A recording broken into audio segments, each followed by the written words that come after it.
खुदा ने यरूशलेम को क्यों चुना? खुदा ने फलस्तीन या इसराइल को क्यों चुना? खुदा किसी और इलाके को भी चुन सकता था, किसी और जगह को भी चुन सकता था। खुदा ने इस दुनिया के कोने को क्यों चुन लिया?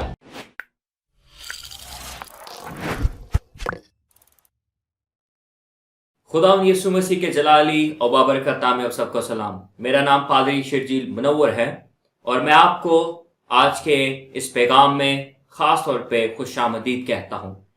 ईद पेंतीकोस्त का ये खुसूसी पैगाम आपके लिए तैयार किया जा रहा है और ये पैगाम उम्मीद है आपके लिए और तमाम लोगों के लिए बहुत ज्यादा बरकत का वसीला बनेगा। आज हम अमाल की किताब उसका दूसरा बाब उसकी पहली आयत से लेकर 13वीं आयत पर गौर करेंगे। अब हम बहुत तफसील में शायद तो ना जाएं, लेकिन कुछ चंद अहम बातें हम इसमें से तलाश करेंगे और उन पर निगाह रखेंगे और उन पर गौर करेंगे कि खुदा इस कलाम से हमें क्या फरमाता है, जो हमारी कलीसिया की जरूरत है और आज हमें इस आगाज में क्या सीखना चाहिए। ये हवाला रूहुल कुद्स के नज़ूल के ताल्लुक से है। यह हवाला सिखाता है कि किस तरह से रूहुल कुद्स नाजिल हुआ और उस दिन कलीसिया का आगाज हुआ। खुदा ने किस तरह से कलीसिया का आगाज किया। और एक खूबसूरत बात जो हमें यहाँ पर नजर आती है कि खुदा किस तरह से एक कौम को चुन के और एक ग्रोह को चुन के खुदा ने अपने जलाल के लिए और अपनी कुदरत के लिए और अपनी गवाही के लिए इस्तेमाल किया। हम इन आयात में से 3 बातों पर गौर करेंगे। इस वीडियो में हम लफ्ज पेंतीकोस्त के बारे में नहीं सीखेंगे, ना ही हम रूहुल कुद्स के काम के ताल्लुक से सीखेंगे, क्योंकि इसके बारे में मैंने पहले ही वीडियोस बना रखी हैं। आप डिस्क्रिप्शन में भी जाकर वो वीडियोस देख सकते हैं, हम उनका लिंक जरूर डिस्क्रिप्शन में देंगे। अभी हम खास तौर पे 3 बातों पर गौर करेंगे जो इस हवाले में लिखी हैं। अगर आप इस मतन को पढ़ते हैं, अमाल की किताब उसका दूसरा बाब और उसकी पहली आयत से लेके 13वीं आयत में यहाँ पे एक लफ्ज है जो बार बार दोहराया जा रहा है। मैं चाहता हूं आज हम उस लफ्ज पर गौर करें और उसको हाईलाइट करें कि वो कहां कहां पे लफ्ज आ रहा है और इसका मकसद क्या है। अगर लिखारी लिख रहा है, रूहुल कुद्स रहनुमाई कर रहा है, तो उसका मकसद क्या है। अगर आप लफ्ज एक को तलाश करें यहां पर, तो यहां पे आपको बार बार ये लफ्ज मिलता है, एक, एक और एक। सबसे पहले अमाल की किताब उसका दूसरा बाब और पहली आयत में आपको इसका जिक्र मिलेगा। यहां पे लिखा है, जब ईद पेंतीकोस्त का दिन आया तो सब एक जगह जमा थे। पहली बात, एक जगह। यहां पे आप गौर कीजिए कि लिखा है एक जगह। ये जगह कौन सी है? अगर आप मजीद आगे पढ़ते हैं तो दूसरी आयत में लिखा है कि उस सारा और उससे सारा घर, यानी वो एक घर में थे, एक जगह यानी घर में थे। और अगर आप पहला बाब और उसकी 13वीं आयत पढ़ते हैं तो वहां पर पता चलता है कि ये जगह, ये घर कहां पर था। 13वीं आयत में लिखा है, और जब वो उसमें दाखिल हुए तो उस बालाखाना पर चढ़े। बालाखाना यानी ऊपर वाली जगह, वहां पर यह मौजूद है। तो यहां पर हम देख रहे हैं कि जब ईद पेंतीकोस्त का दिन था, सब लोग वहां पर मौजूद थे और एक जगह का जिक्र है कि एक जगह, यह जगह यरूशलेम में जगह है और ये यरूशलेम शहर में मौजूद थे और ये खास जगह का यहां पर जिक्र है। लिखा है एक जगह। खुदा के पैगाम में या खुदा के मंसूबे में या खुदा के मिशन में जगह बहुत अहम किरदार अदा करती है और खुदा जिस जगह को चुनता है और उसको बड़े मकसद के तहत इस्तेमाल करता है। इसमें खुदा का बहुत बड़ा मकसद होता है। किसी ने एतराज किया था और खुदा के मिशन के बारे में उसने उस पर एतराज किया। उसने कहा कि खुदा ने यरूशलेम को क्यों चुना? खुदा ने फलस्तीन या इसराइल को क्यों चुना? खुदा किसी और इलाके को भी चुन सकता था, किसी और जगह को भी चुन सकता था। खुदा ने इस दुनिया के कोने को क्यों चुन लिया? तो एक खुदा के खातिब ने इसका जवाब दिया। उसने कहा कि खुदा ने किसी कोने को नहीं चुना, बल्कि खुदा ने दुनिया के सेंटर को चुना। यह सेंटर था, यरूशलेम दुनिया का सेंटर है। और जब मसीहत बढ़ी है और तरक्की की है और इसकी बढ़ोतरी हुई है, फैली है, तो ये सेंटर से चारों तरफ फैली है। कलीसिया चारों तरफ फैल गई और जैसे कि मैंने पहले बताया, खुदा ने एक जगह को चुना। ये जगह बड़ी अहम जगह है। यरूशलेम एक तारीखी शहर है। ये इलाका एक तारीखी शहर है जो खुदा के मंसूबे में था और खुदा ने उसको चुना, और उसी इलाके से खुदा ने, उसी जगह से खुदा ने उसको इस्तेमाल किया, और फिर चारों अतराफ हम देखते हैं कि मसीहत फैल गई। और दूसरी बात जो हम एक के ताल्लुक से यहां पर देख रहे हैं कि लिखा है, उनमें से हर एक पर आ ठहरी, उनमें से हर एक पर आ ठहरी। अगर आप दूसरी आयत पढ़ते हैं तो वहां पर आपको वाज़ह तौर पर पता चलता है कि क्या चीज है, क्या बात है जिसका जिक्र यहां पे हो रहा है। लिखा है कि यकायक आसमान से ऐसी आवाज आई जैसे जोर के आंधी का सुनाटा होता है, और उससे सारा घर जहां वो बैठे थे गूंज गया, और उन्हें आग के शोले की सी फटती हुई जुबानें दिखाई दी, और उनमें से हर एक पर आ ठहरी। यहां पर लिखा है कि हर एक पर आ ठहरी। अब ये हर एक कौन है? ये कितने लोग हैं? ये कौन कौन वहां पे मौजूद है? और अगर हम पहला बाब और उसकी 15वीं आयत पढ़ते तो वहां पे हमें पता चलता है कि ये कौन कौन वहां पे मौजूद थे। 15वीं आयत में लिखा है, और उन्हीं दिनों पतरस भाइयों में जो तखमीनन 120 शख्सों की जमात थी खड़ा होकर कहने लगा। यानी तकरीबन 120 लोग थे जो उस बाला खाना में मौजूद थे, और पतरस वहां पर खड़ा हुआ और उसने उनसे बात की।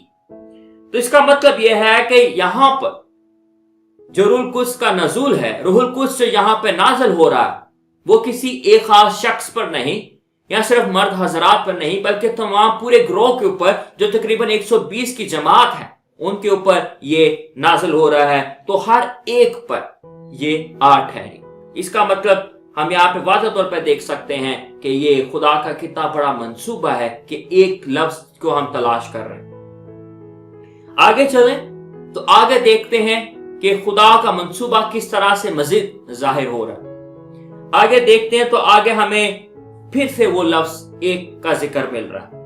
अगर आप 8वीं आयत देखें तो फिर वहां पे लिखा है कि इससे जाहिर हो रहा है कि जब बहुत सारे लोग वहां पर मौजूद थे, जब उन्होंने दुआ करना शुरू की, तो फिर एक अजीब सा माहौल पैदा हो गया। और 6ठी आयत से खास तौर पे हम देखें तो वहां पर लिखा है, जब ये आवाज आई, यानी जब वो दुआ कर रहे थे और एक आवाज पैदा हुई, तो जब ये आवाज आई तो भीड़ लग गई और लोग दंग हो गए, क्योंकि हर एक को यही सुनाई देता था कि ये मेरी ही बोली में बोल रहे हैं। हर एक को यही सुनाई देता था कि ये मेरी ही बोली में बोल रहे हैं। और सब हैरान और मुतज्जिब होकर कहने लगे, देखो ये बोलने वाले क्या सब गलीली नहीं?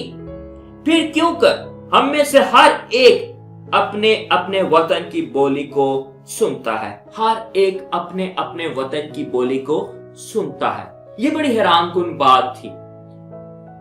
लोग मुख्तलिफ इलाकों से आए थे, मुख्तलिफ मुल्कों से आए थे, उनकी बोलियां फर्क थी, उनके डायलेक्ट्स फर्क थे, लेकिन हैरानकुन बात यह है कि जब वो इन लोगों को जो गलीली थे, जब वो दुआ कर रहे थे, जब वो बात कर रहे थे, तो ये लोग समझ पा रहे थे, हालांकि उनकी अपनी बोली फर्क है। अगर हम इनके इलाके को देखें तो ये किन किन इलाकों से थे। 9वीं आयत में लिखा है, हालांकि हम पार्थी और मादी और एलामी और मसोपोटामिया और यहूदिया और कुप्पदूकिया और पेंतुस और आसिया और फ्रोकिया और पंफिलिया और मिस्र और लबुआ के इलाके के रहने वाले हैं, जो करीने के तरफ है, और रोमी मुसाफिर खा यहूदी खा उनके मुरीद और करीते और अरब हैं।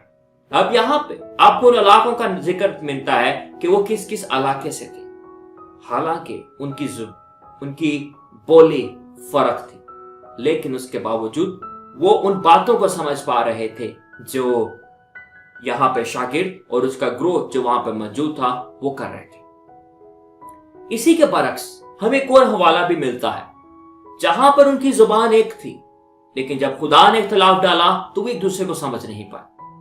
बाबुल का बुर्ज एक बहुत मशहूर हवाला है, पुराने अहदनामे में पैदाइश की किताब के अंदर आपको इसका जिक्र मिलता है। सब लोगों की एक जुबान थी, लेकिन उनका गरूर, उनका तकब्बुर इतना बड़ा था कि वो चाहते थे कि हम एक इतना बड़ा बुर्ज बनाए जो आसमान तक हो। और वहां पर हम देखते हैं कि खुदा ने किस तरह से उनकी जुबानों में, उनकी बोलियों में इख्तिलाफ पैदा कर दिया। हालांकि उनकी एक ही जुबान थी, लेकिन वो एक दूसरे को समझ नहीं पा रहे थे, इख्तिलाफ पैदा हो गया। इसी के बरक्स यहां पर देख लीजिए, अमाल की किताब उसका 2 बाब, और यहां पर जब रूहुल कुद्स नाज़िल हो रहा है तो किस तरह से खुदा काम कर रहा है। उनकी बोलियों में इख्तिलाफ था, लेकिन उनकी समझ एक हो गई। खुदा ने उनको एक समझ अता कर दी। तो आज हमने 3 चीजों को देखा है इस वीडियो, इस कलाम में। सबसे पहली बात, खुदा ने एक जगह को चुना। दूसरी बात, खुदा ने हर एक को चुना। तीसरी बात, यहां पर हम देखते हैं कि खुदा ने एक समझ अता की और उसी एक को लेकर आगे लोग उस कलाम को लेकर दूसरों तक गए। आज इस इत्तेहाद में, इस एक होने में से हम बहुत सारी चीजें सीख सकते हैं। कलीसिया में क्यों हमें एक होना नजर नहीं आता? कलीसिया एक क्यों नहीं? यहां पर गौर कीजिए, एक जगह है, एक मकसद है, एक समझ है, लेकिन उसके बावजूद आज कलीसिया एक क्यों नहीं है? इसकी क्या वजह है? और अगर आप इफिसियों उसका 4 बाब देखें तो पौलुस रसूल रूहुल कुद्स की हदायत से हमें सिखा रहा है कि हमें किस तरह से जिंदगी गुजारनी है, किस तरह से हमें एक होकर रहना है, एक होकर अपनी जिंदगी मसीही होकर गुजारनी है। अगर 4 बाब और उसकी 3री आयत से देखें तो वहां पर लिखा है, और इसी कोशिश में रहो कि रूह की यगानगी सुलह के बंध से बंधी रहे। एक ही बदन है, एक ही रूह, चुनाचे तुम्हें जो बुलाए गए थे अपने बुलाए जाने से उम्मीद भी एक ही है। आगे चल के देखिए वो क्या कहता है, एक ही खुदावंद है, एक ही ईमान, एक ही बपतिस्मा, और सबका खुदा और बाप एक ही है। आगे, जो सबके ऊपर, सबके अंदर और जो सबके ऊपर, सबके दरमियान और सबके अंदर है। ये असल में पैगाम है आज का, कि हम किस तरह से एक रहकर मसीही होकर जिंदगी गुजार सकते हैं। हमें एक रहना है। जब कलीसिया का आगाज हुआ तो एक समझ, एक जगह, एक रूह, एक मकसद, एक मिशन, एक खुदा, और एक ही हमें मकसद अता किया खुदा ने कि हम एक होकर काम करें। लेकिन आज कलीसियाओं में एक से ज्यादा दड़े क्यों बने हुए?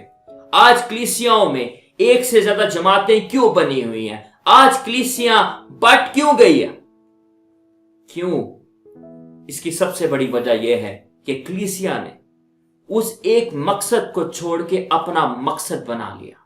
उस कलीसिया ने एक समझ को छोड़ के अपनी समझ बना ली। उस कलीसिया ने एक जमात को छोड़कर अपनी जमात बना ली है। आज यह दिन हमें फिर से वापस उस जगह लेकर जाता है जहां से कलीसिया का आगाज हुआ। आज का दिन कलीसिया के आगाज का दिन है। आज का दिन कलीसिया के जन्मदिन का दिन है, और यह दिन हमें याद दिलाता है कि खुदा ने हमें एक होने के लिए बुलाया है। खुदा ने हमें मुत्तहद रहने के लिए बुलाया है।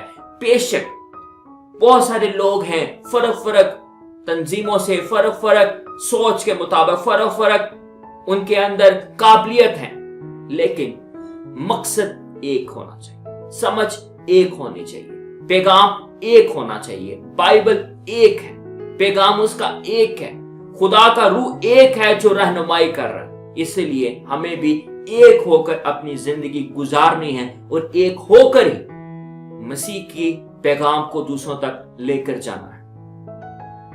रूहुल कुद्स ही है जो आज हमें फिर से एक बना सकता है, अगर हम अपने आप को उसके सुपुर्द कर देते हैं। आइए हम अपनी गलती का इकरार करते हैं कि हमसे गलती हुई। हमने अपनी समझ को, अपने इरादे को, अपने मकसद को मसीह के, खुदा के और रूहुल कुद्स के इरादे से ऊपर रखा है। आइए इस बात का इकरार करते हैं और फिर से अपने आप को खुदाबंद के सुपुर्द करते हैं कि वो हम में फिर से इत्तेहाद पैदा कर दे, वो हमें फिर से एक बना दे, ताकि हम सब एक दूसरे को माफ करें, एक दूसरे को बर्दाश्त करें, एक दूसरे को कबूल करें और सब एक होकर खुदा की खिदमत का वसीला बने। एक गवाही हम सब मिलकर दें, ताकि ये मिलकर हम खुदा की खिदमत को आगे लेकर जा सकें। इस ख्याल के वसीले खुदा मुझे और आपको बड़ी बरकत बख्शे।